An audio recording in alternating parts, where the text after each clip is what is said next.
Bulletin का वक्त हुआ है। आपके साथ मैं रविंद्र सिंह और आप सबसे पहले हेडलाइंस के बाद बात चार आज दिन की बड़ी खबरों की करेंगे जो आज सुर्खियों में बनी रही। संक्षेप में आइए एक करके आपको बताते हैं। सबसे पहले बात नासिर जुनैद हत्याकांड की, जिसमें पुलिस ने एक और आरोपी को गिरफ्तार किया है। साथ ही दिखाएंगे कैसे अजमेर में दो बदमाशों ने बैंक लूट की वारदात को अंजाम दिया। इसके अलावा बात होगी कहां और क्यों दो बहनों ने मौत को गले लगा लिया। वहीं बताएंगे पिंक सिटी में डॉक्टर्स गुस्से में क्यों हैं। विस्तार से बात होगी इन खबरों की, लेकिन पहले एक ब्रेकिंग न्यूज। कांग्रेस ईआरसीपी पर बीजेपी को घेरेगी। जी हां, बख्शने के मूड में नहीं दिखाई दे रही है कांग्रेस। कल पीसीसी वॉर रूम में बाकायदा रणनीति बनेगी। कांग्रेस कोर कमेटी के 13 जिलों के नेता आंदोलन की रूपरेखा तैयार करेंगे। इसमें गहलोत, डोटासरा, पायलट समेत सभी नेता मौजूद रहेंगे। ईस्टर्न राजस्थान में कांग्रेस माना जा रहा है कि एक बड़ा जन आंदोलन छेड़ेगी। बीजेपी को बैकफुट पर धकेलने की कोशिश इस जन आंदोलन के जरिए की जाएगी। क्या रूपरेखा होगी, कैसे इस आंदोलन को आगे बढ़ाया जाएगा। ईआरसीपी पर ईस्टर्न राजस्थान यानी पूर्वी राजस्थान में कैसे अपना जनाधार बढ़ाना है, लोगों को अपने करीब लाना है, बीजेपी पर हमला करना है, तमाम तरह से इस बैठक में रणनीति तैयार की जाएगी।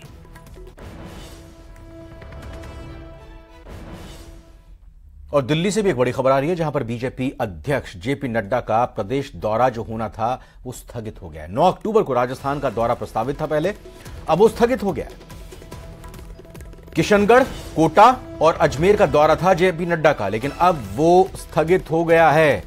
9 अक्टूबर को होना था यह दौरा, 2 दिन का दौरा बताया जा रहा था, लेकिन अब संभागों की बैठकों में हिस्सा लेने का यह कार्यक्रम था, जिसमें 10 तारीख को कोटा, उदयपुर और जोधपुर का दौरा था।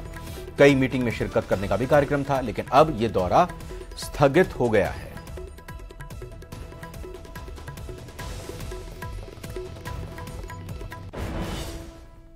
जातीय जनगणना को लेकर सीएम गहलोत ने जयपुर में एक कार्यक्रम में बयान दिया। इस दौरान उन्होंने कहा कि जो बिहार सरकार ने किया है वो मॉडल हम अपना रहे हैं। सर्वे होगा, जनगणना भारत सरकार ही करा सकती है। ये परिवारों का सर्वे हो रहा है, आर्थिक स्थिति मालूम पड़ रही है। ये एक बहुत बड़ा निर्णय हुआ है। हमारी पार्टी की प्रतिबद्धता है कि हम इसे आगे बढ़ाएंगे।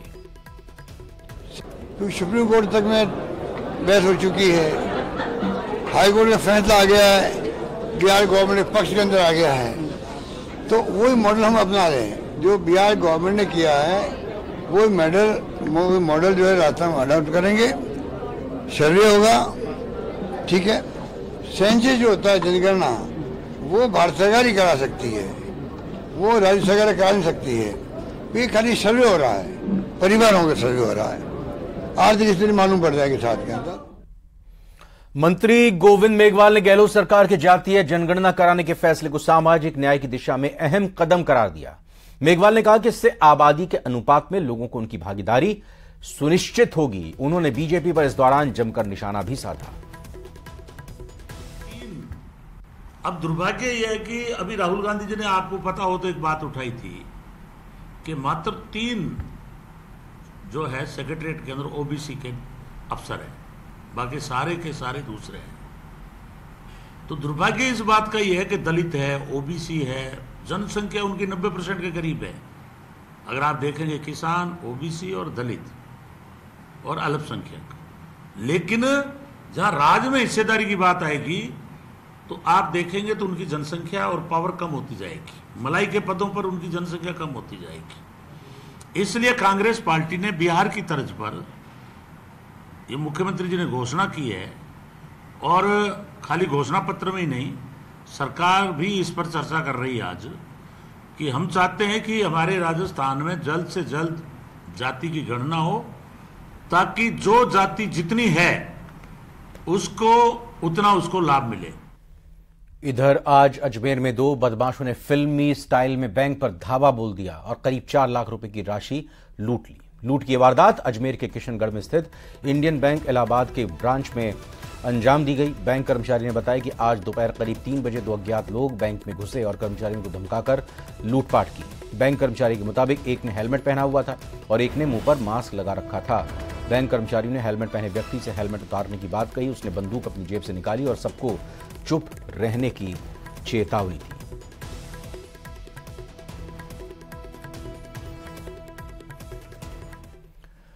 बाड़मेर जिले के गडरा रोड थाना क्षेत्र में 2 मासूम भाई बहन खेलते हुए बक्से में बंद हो गए और दोनों का दम घुटने से दर्दनाक मौत हो गई। घटना की जानकारी तब हुई जब रात को खेत से परिजन घर पहुंचे और बच्चे नहीं मिले तो ढूंढने पर बक्से को खोलकर देखा तो दोनों बच्चे बक्से के अंदर बंद मिले। स्कूल से लौटे मासूम भाई बहन घर में खेल रहे थे। 2 दिन पहले लाए बक्से के अंदर पहुंचे, अचानक ढक्कन बंद होने से मासूम अंदर फंस गए। परिवार वालों जब तक घर लौटे तब तक दोनों मासूमों का दम घुट गया। ग्रामीणों का कहना है कि दोनों मासूम करीब 3 घंटे तक बक्से में अंदर फंस गए और तड़प तड़प कर उन्होंने दम तोड़ दिया। और अगली खबर का ये रुख करते हुए आपको बताते हैं कि करौली में बदमाशों के इन दिनों हौसले किस तरह से बुलंद हैं। स्कूल से छुट्टी के बाद घर लौट रहे छात्र छात्राओं के टेम्पो के आगे 3 बाइक लगाकर बदमाशों ने टेम्पो में बैठे छात्र छात्राओं पर जलती सिगरेट और पानी की बोतल फेंक दी। इस दौरान बदमाश ना तो घटना का वीडियो बना रहे, छात्र से मोबाइल छीनकर भाग गए। घटना के बाद छात्र छात्रा और उनके परिजनों ने स्कूल संचालक के साथ मिलकर करौली कोतवाली पहुंचे और लिखित में इसकी शिकायत दी। घटना की जानकारी मिलते ही पुलिस ने 2 टीम गठित कर दिया है, बदमाशों की तलाश के लिए रवाना हो गई है। पुलिस मामले की जांच कर रही है। तो यह बड़ा मामला करौली से सामने आया जहां पर बदमाशों के हौसले किस तरह से बुलंद हैं। स्कूल से छुट्टी के बाद घर लौट रहे थे छात्र छात्राएं और उसी दौरान उनके टेम्पो के आगे 3 बाइक लगाकर बदमाशों ने टेम्पो में बैठे छात्र छात्राओं पर जलती हुई सिगरेट और पानी की बोतल फेंक दी। इस दौरान बदमाश घटना का वीडियो बना रहे छात्रों से मोबाइल छीन लिया और भाग निकले। हमारी गाड़ी जब चल रही थी तो पहले इन्होंने तो स्कूल के बाहर ही इकट्ठे थे तो वहाँ से इनकी मोटरसाइकिल नॉर्मल थी, तब कुछ इनकी गतिविधि नहीं लगी।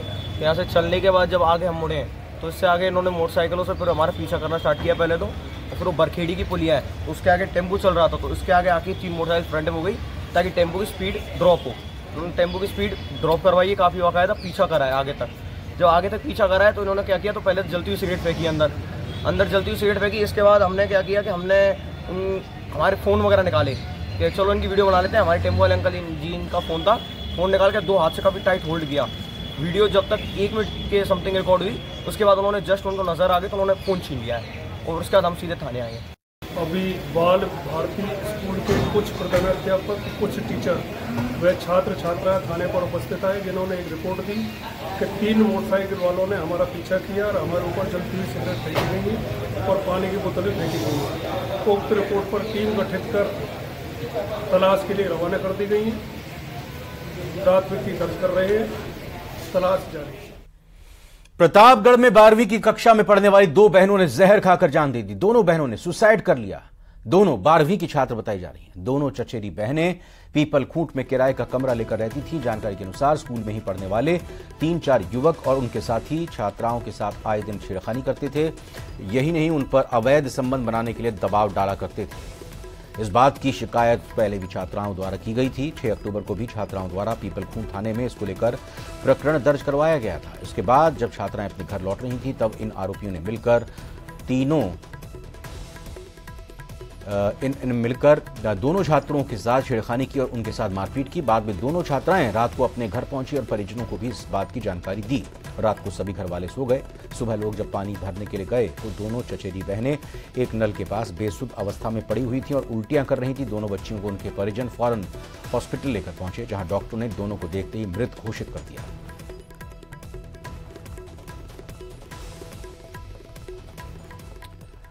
भरतपुर से खबर है, जहां नासिर जुनैद हत्याकांड में अपडेट आ रही है। मामले में एक और आरोपी पुलिस के हत्थे चढ़ा है। पुलिस ने आरोपी का फोटो जारी कर इनाम घोषित किया था। राजस्थान पुलिस ने आरोपी अनिल मूलथान को गिरफ्तार किया है।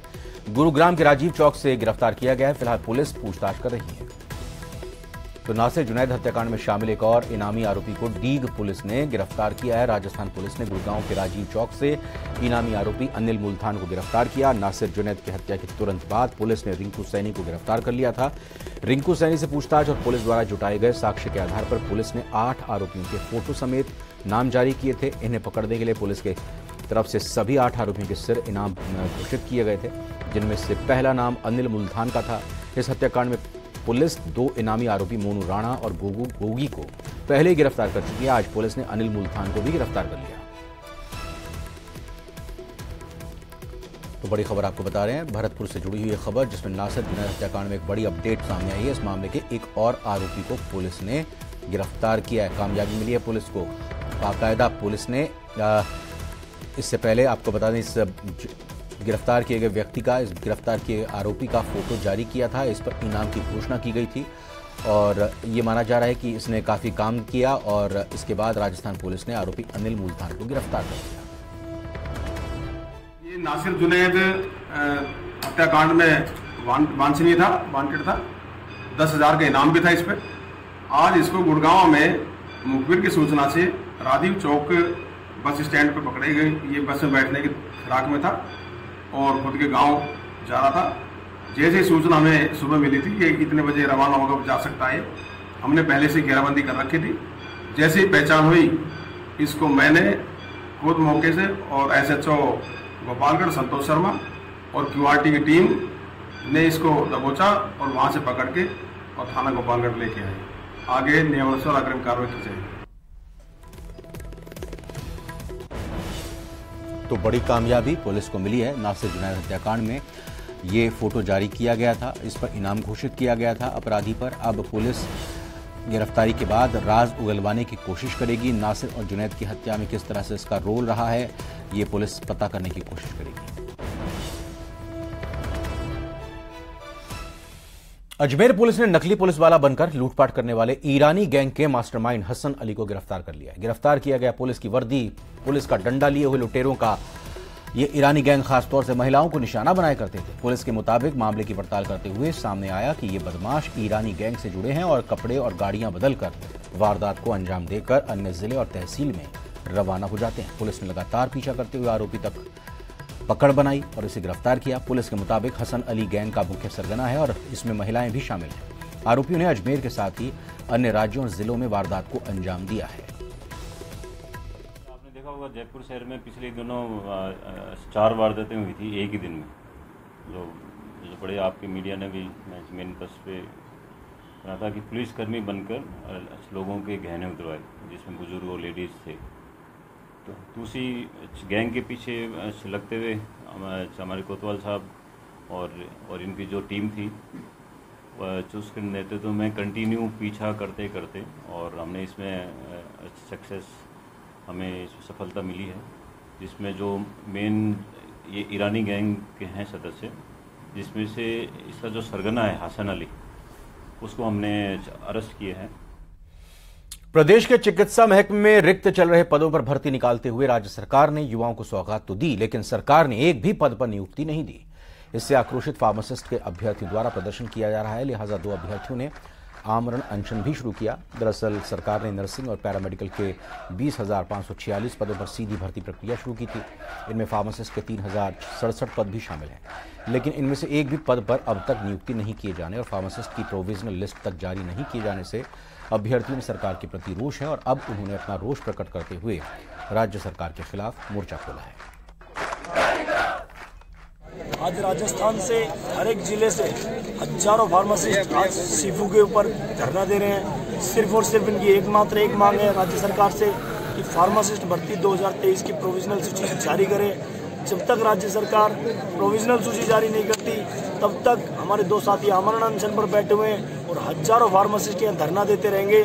हम बिना प्रोविजनल सूची लिए बिना नहीं उठेंगे।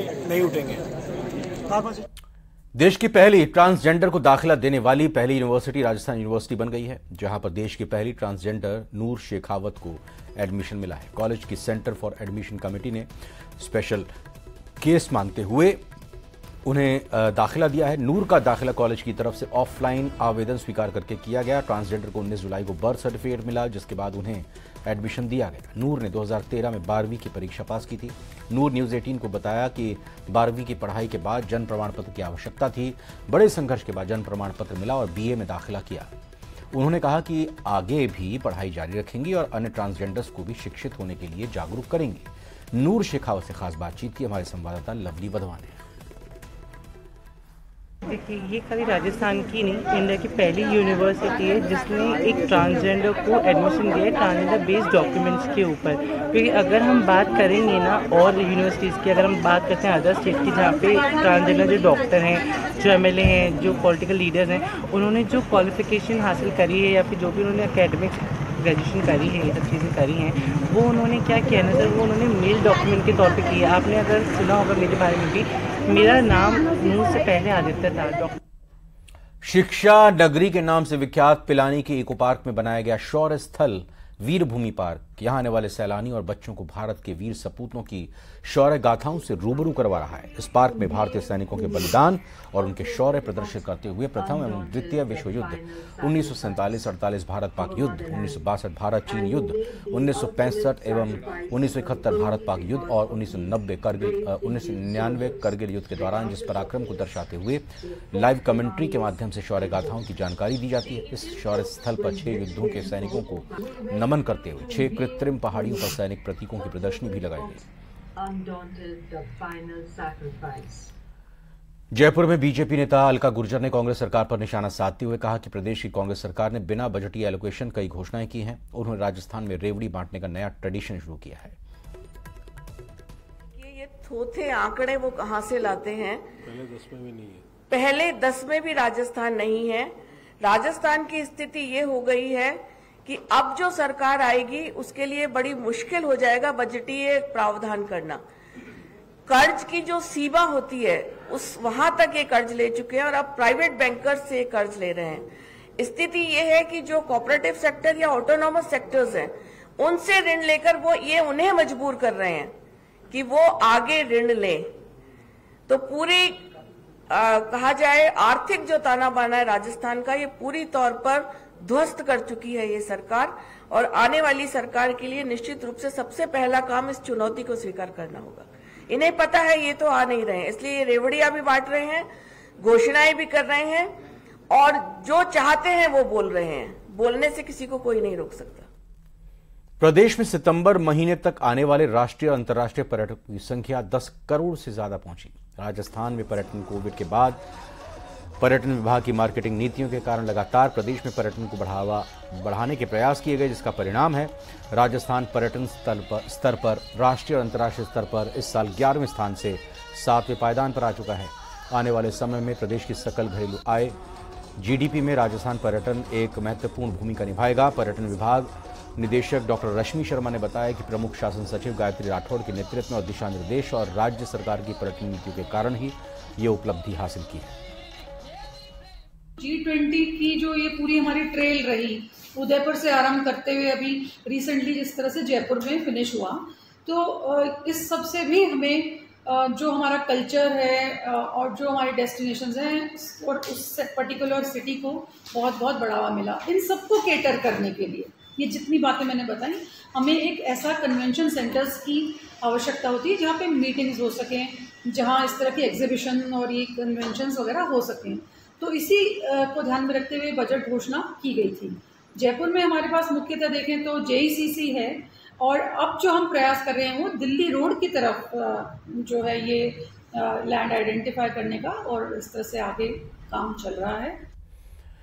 देश भर में वन्यजीव सप्ताह की शुरुआत के बाद राजस्थान में 2 से 8 अक्टूबर तक वन्यजीव सप्ताह मनाया जा रहा है, ताकि प्रदेश में वन्यजीव संरक्षण के संदेश को लोगों तक पहुंचाया जा सके और विलुप्त होती प्रजातियों को संकट से बचाया जा सके। राजधानी जयपुर समेत सभी जू और बायोलॉजिकल पार्क में छात्रों को फ्री एंट्री दी जा रही है।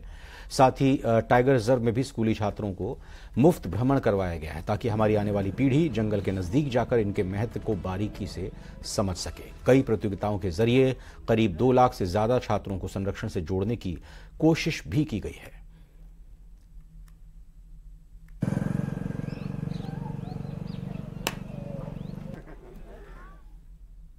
वन्यजीव सप्ताह मनाने की आवश्यकता इसलिए महसूस होती है कि निरंतर वन्य जीवों को लोग आम पब्लिक जो है अपना दुश्मन समझती है और उनको हानि पहुंचाती है, उनके हैबिटेट को डिस्टर्ब करती है।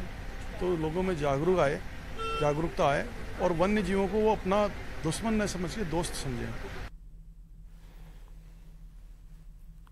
उपराष्ट्रपति जगदीप धनखड़ श्री गंगानगर के सूरतगढ़ दौरे पर रहे, जहां उन्होंने राष्ट्रीय बीज निगम के केंद्रीय कृषि राज्य फार्म में कृषक संगोष्ठी को संबोधित किया। अपने संबोधन में उपराष्ट्रपति ने किसानों को अर्थव्यवस्था की रीढ़ की हड्डी बताया। उपराष्ट्रपति जगदीप धनखड़ ने इस मौके पर केंद्रीय कृषि राज्य मंत्री कैलाश चौधरी की मोटे अनाजों के अनुसंधान और पैदावार बढ़ाने के प्रयासों के लिए पीठ थपथपाई। इसके साथ ही उन्होंने किसानों को कृषि क्षेत्र में उन्नत तकनीक का इस्तेमाल करने का आह्वान किया। किसान की स्थिति क्या है वो हमारे दिल में है, दिमाग में है, उसकी दिक्कत समझते हैं और सब कुछ करेंगे। ये कृषक पुत्र आपको पूरा आश्वासन देता है कि किसान के लिए कर्तव्य पथ पर चलता रहूंगा, बेरोक टोक चलता रहूंगा। कोई चाहे कुछ भी बयान दे, उसका मेरे पर कोई असर नहीं होगा। फोर्टिस अस्पताल में चिकित्सक से कथित मारपीट के विरोध में निजी चिकित्सकों की संस्था उपचार ने राजधानी जयपुर के सभी निजी अस्पतालों में अनिश्चितकालीन बंद का ऐलान कर सकती है। कयास ये भी लगाए जा रहे हैं कि कल से इमरजेंसी समेत सभी सेवाएं सुबह 8 बजे से अनिश्चितकाल तक के लिए बंद हो जाएं। मिली जानकारी के अनुसार इस बात का फैसला प्राइवेट डॉक्टर की संस्था उपचार द्वारा बुलाई गई बैठक में लिया जा सकता है। फिलहाल डॉक्टर्स ने जल्द से जल्द आरोपियों की गिरफ्तारी की मांग की है। गिरफ्तारी न होने पर उग्र आंदोलन की चेतावनी दी है। तो फोर्टिस अस्पताल का यह मामला है जिसमें चिकित्सक से डॉक्टर से कथित मारपीट के विरोध में निजी चिकित्सकों की संस्था उपचार ने राजधानी जयपुर के सभी निजी अस्पतालों में अनिश्चितकालीन बंद का ऐलान ये कर सकती है। वैसे कयास ये लगाए जा रहे हैं कि कल से इमरजेंसी समेत सभी सेवाएं सुबह 8 बजे से अनिश्चितकाल तक के लिए बंद भी हो सकती हैं।